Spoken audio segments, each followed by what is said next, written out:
In case you missed it, Optimal Blue has announced the dates for its 2026 summit. Join us February 23rd to 25th at Talking Stick Resort and Conference Center in Scottsdale, Arizona, for a client-exclusive event packed with strategic insight and innovation. Attendees will gain early access to Optimal Blue's latest generative AI and automation tools, dive into expert-led sessions on pricing, compliance, and more, and experience hands-on demos of new capabilities.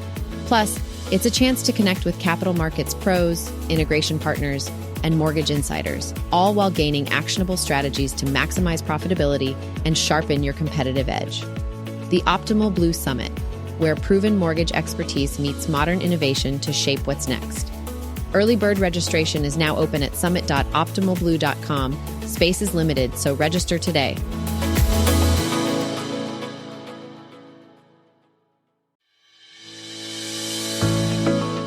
Is your technology vendor selling real solutions or just the idea of them? Too often, companies pitch big returns, offer free trials, and promise seamless automation, only to reveal during implementation that the tech doesn't actually exist. At Optimal Blue, we take a different approach. Our AI-powered automation is already live, already delivering, and already saving lenders real dollars.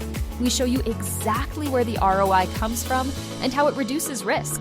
No vague timelines, just proven technology that's working in production today. AI at Optimal Blue isn't just about delivering software. It's about empowering lenders to make smarter decisions, operate more efficiently, and stay ahead of the curve. Built around real capital markets challenges, informed by direct engagement with thousands of clients, and focused on delivering measurable value at no additional cost to clients. While others talk about AI, we're delivering it. Innovation that delivers for your bottom line. Learn more at optimalblue.com.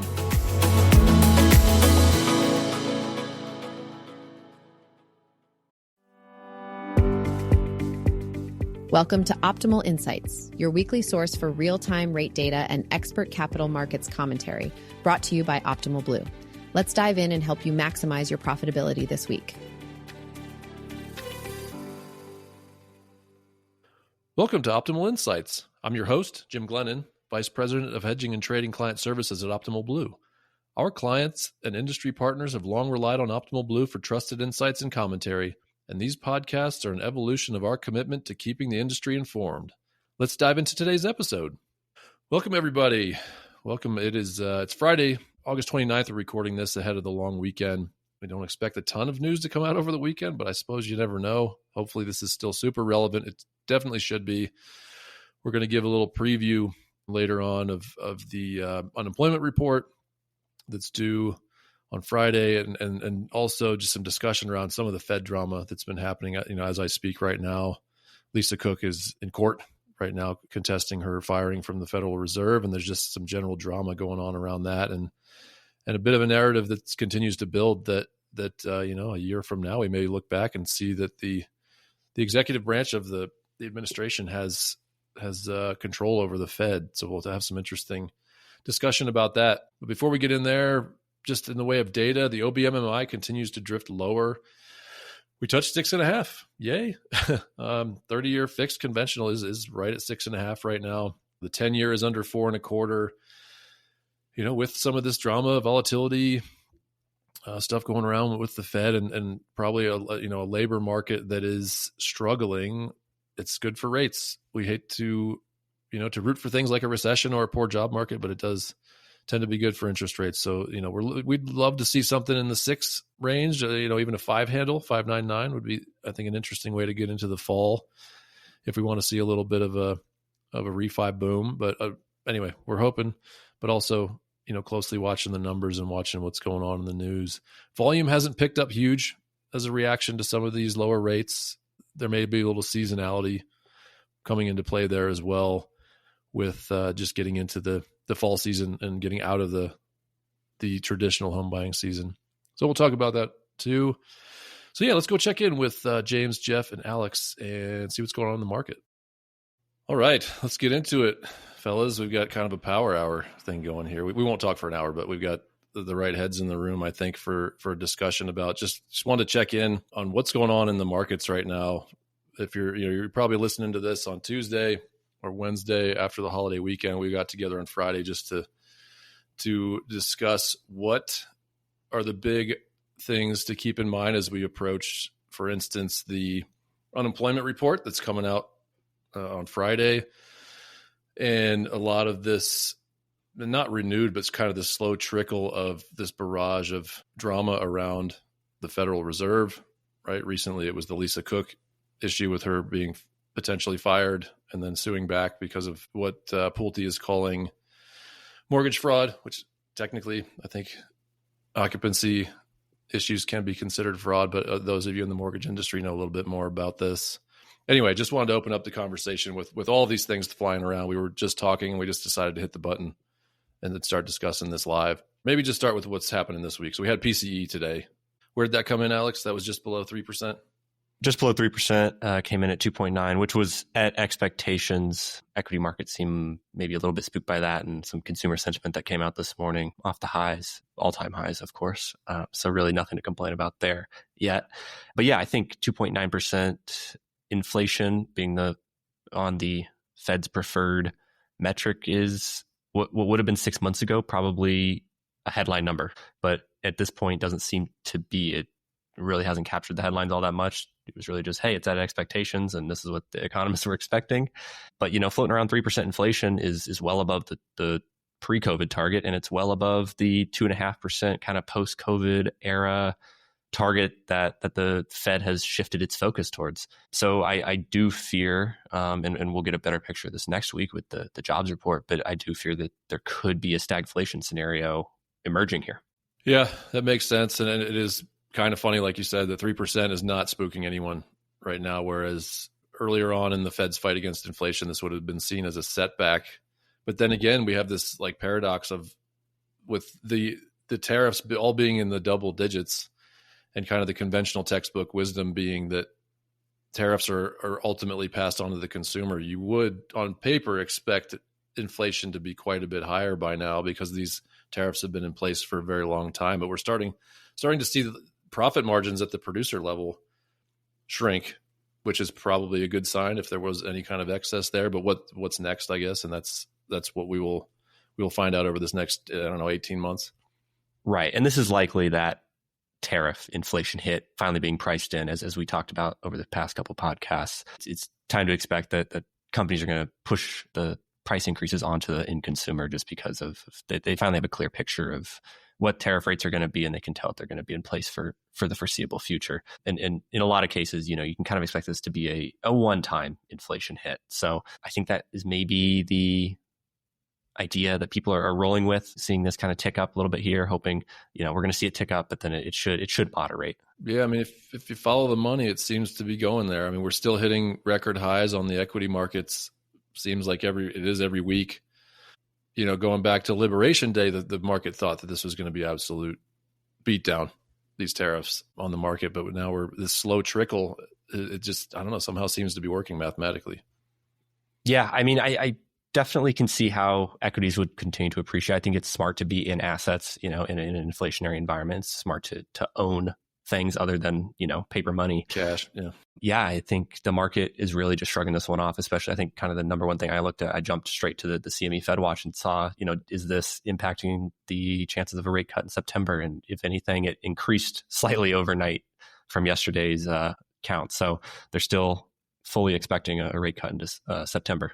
Yeah, so the number wasn't 3.5 or 4. I guess that was the worry. So now we're seeing 90+% that we're going to get a cut in September. And we have talked about how the Fed and even Powell's comments have capitulated at this point. They do seem to be more focused on the labor market. And that's the number we're going to get next week. I mean, expectations for that number, relatively low. We could get another revision. I mean, the last number was in the 70,000 range, so we could get a revision that's negative at this point. That could add even more fuel to the rate cut fire, couldn't it? Absolutely, yeah. When you said that there's a chance for a negative revision next month, I think that's totally in the books. Then yeah, the expectation for this month is 73,000. So expect well below 100,000 jobs on the month for sure. Just a level set on employment numbers. Just want to reiterate again, I think we need to decrease our expectations again because of immigration, like the new normal, right? The raw count just decrease those expectations, continue to look at probably employment rate is just as important as the actual jobs added. Yeah. I mean, just as a reminder to everybody, right? The unemployment rate is continuing to stay low. Like we're at 4.2% until you get over 5.5%, not something to be super concerned about historically, but the fact that the economy has not needed to add jobs to keep that number low is likely a symptom of just kind of a trade-off between, new folks coming into the job market, American-born people taking some of the jobs, potentially trading off with some of the jobs of non-U.S. born workers who may have been caught up in some of the mass deportations, or just there is not immigration right now coming across the border, or I think, as we said before, that some folks are afraid to go to work with some of the raids and those kind of things going on. So it's just a weird transformation, and a fairly quick one, of the labor market. And Alex, you had some thoughts too, just on like what number should we be looking at, right? 4.2, that's the headline number that is always quoted, but there's other levels of BLS percentages of statistics that are changing quite a bit differently than that stagnant number. Yeah. There's a full 6, I believe, unemployment rates that they publish. The U3 is kind of the most oftenly quoted, which is pretty much everyone that is currently employed, and then those that are actively looking for a job and have been looking for, I believe it's less than, how many weeks is it? Maybe 8 weeks? We'll go with that. Maybe a financial quarter or so. Those that are actively trying to find work. And since the Great Recession, this is a much longer term trend, but we've seen the other unemployment rates, which includes a lot of more marginally attached people that, they were previously in that U3 unemployment category, but they've just gotten so many rejections, or they've found some employment or some other means of providing for themselves. So they've fallen out of what the BLS counts. And like the U6 unemployment, this includes a lot of these marginally attached people, or people who they're working part-time, but they prefer full-time employment. That is actually floating around 8%. And that's been trending up since 2023, after obviously major peak in 2020. But these are all just good things to keep an eye on as well. I think the U3 definitely underscores how employed the U.S. is. Right. So, I mean, all of this kind of points to the narrative being accurate that the employment picture is probably quite a bit more bleak than one would think just reading the headline numbers, and that, some of this trade-off in jobs in the short term could be seen as a good thing. But in general, the economy is not churning out new positions like it was a year ago, 2 years ago, 3 years ago, which could be a bad sign in terms of growth and just dynamism of our economy in general. Absolutely. That appears to be the trend. I mean, just look at any major news outlet and what they've been publishing recently. And Alex, as you said near the top here, that does imply a stagflationary environment, right? If we're having higher inflation creeping up and unemployment, even if it's, kind of steady where it is, it's higher than where we want it. It's not a great start here. And I think it kind of pulls us back over towards the Fed and everything that's been happening there. So as we all know, by the time you listen to this, we'll have a week left, 10 days until that first Fed cut, with whatever will happen with Lisa Cook. As we record this today, she's in court right now, actually, talking it through.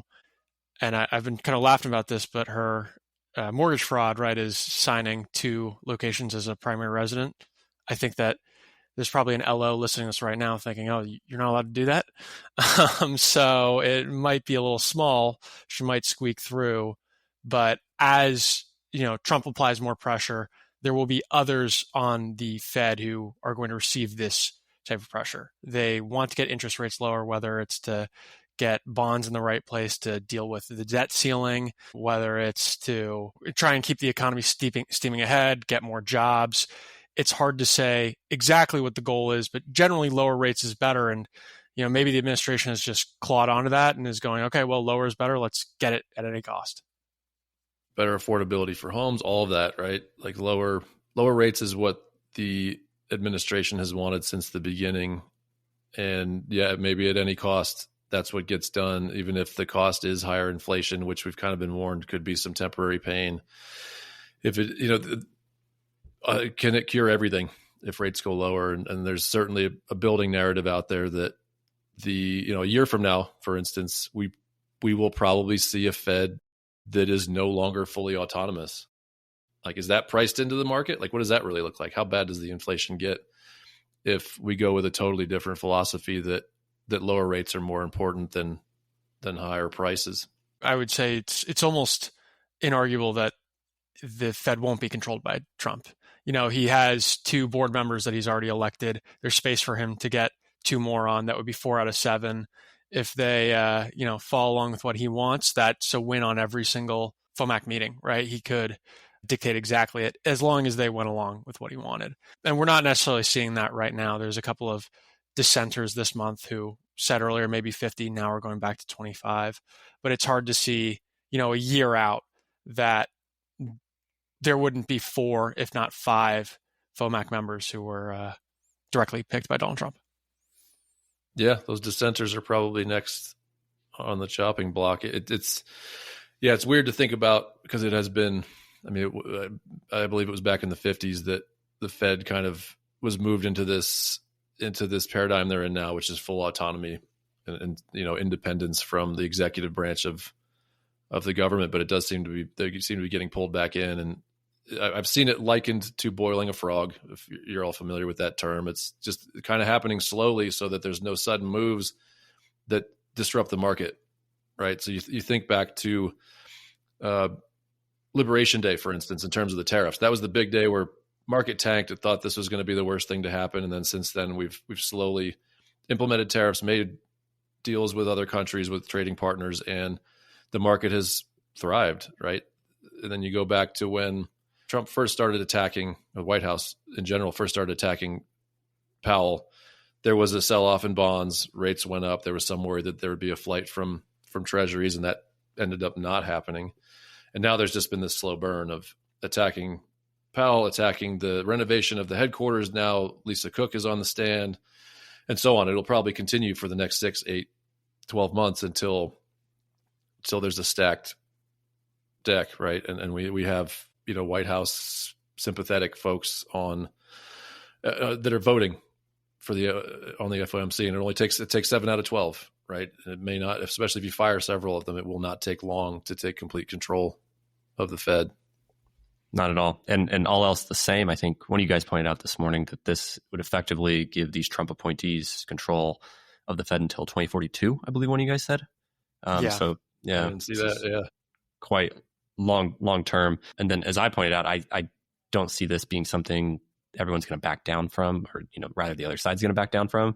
And I definitely see not that I see the Democrats being able to win an election on, hey, we're going to raise rates to tame inflation. Everyone's in pain right now, but I see like a stack the court kind of issue becoming apparent, because if they can't remove Trump's appointees, well, they'll just say, okay, well, now the FOMAC council is going to be 24 members and we're just going to throw in 12 new people. So I could see that emerging as well. But who's going to want to deviate from record low rates? As we know, if they start chopping these rates down, right, it's good for us. There should, in theory, be more, lower rates, more ability to get a house. But if that drives inflation, then there's housing appreciation. And if wages stay stagnant, then now your first-time home buyers, even with a lower rate, are looking at a more expensive property with less buying power than they had previously. So this isn't actually a panacea here. Getting lower rates is going to help our industry. That's not necessarily correct if inflation does come back. Good point. Yeah, if wages don't chase it, then inflating your way out of a situation doesn't work, right? Otherwise, maybe it does. At least it's one school of thought that could get you there. It could make, the debt load on the government and everybody really, debt dollars become easier to pay off if rates are low and wages go up. But yeah, if wages don't increase, this whole plan does not work. We just see higher prices, It's a perfect Labor Day theme right there, Jim. That's ties in. I hadn't even thought it that far through, but you're absolutely right. There's some tie-ins to the history of Labor Day there. All right, what else on these subjects? Kind of, it's going to probably fly under the radar, but Marin, who's Kugler's replacement, he's going before the Senate Banking Committee next week on Thursday. I expect him to get waved through, but you might see maybe some testy comments or lines of questioning out of that. And hey, if there is maybe somehow some sort of blocking there, that could add a whole new narrative to everything we've been talking about here. But I don't really see the legislative standing up at this juncture, in all honesty. Right. I mean, that's what it would take is a gang of hawks to come in and kind of push back against what is obviously happening, which is to bring doves into the Federal Reserve. Exactly. More on this next week, but otherwise, yeah, keep an eye on the Fed drama right now, and obviously watch the unemployment report on Friday, because that has the potential to be a big market mover, especially if we get a revision to the downside for the already low number we saw in early August, especially if that number ends up going negative, meaning that we're subtracting jobs from the economy.